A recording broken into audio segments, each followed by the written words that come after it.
David, obviously a pretty disappointing night after what was quite a positive first half. Wrexham seemingly showing their quality in the second. Yeah, can't argue with that. We had a snapshot really of certainly since the time we've been here. We tried hard, we worked, we were competitive in the first half.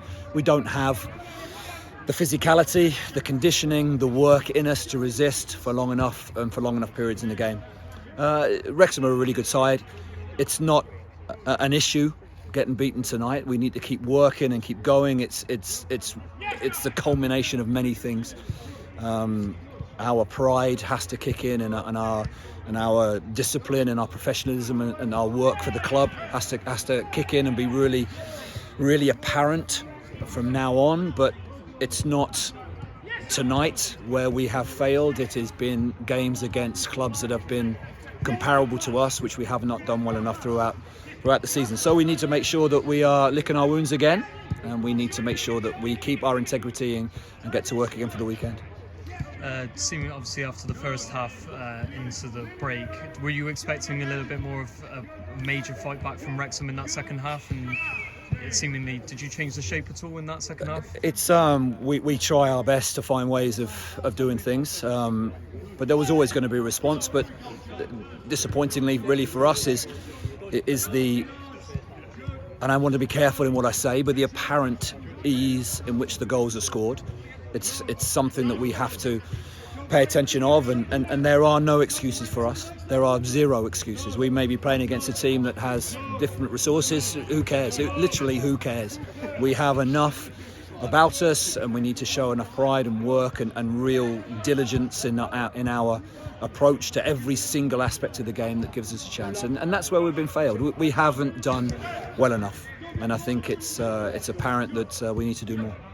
Obviously tonight confirms relegation to the National League South. I'm sure it's something that you were fully aware of coming into the job, that it would be quite a challenge to keep Weymouth out of that little fight at the bottom. But what can you take from the final 4 games leading into obviously pre-season and the decisions maybe you will have to make on who stays, who goes? Well, there's no doubt in my mind. We have to keep our integrity for other teams in the league and for ourselves. Absolutely, we need to work and run, and we've said this the whole way through until the final kick of the season, irrespective of what our fate was.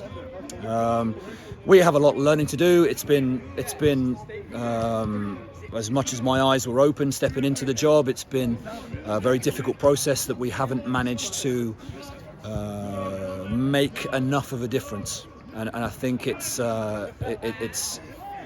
going to be a time of reflection and making sure that we understand where the issues are and what's happening, and trying our best to get an ingredients into the club that can win football matches, have enough physicality and enough conditioning in us to work through, and then couple that with the good ability the boys have, we'll be a little bit better. So we have to keep working.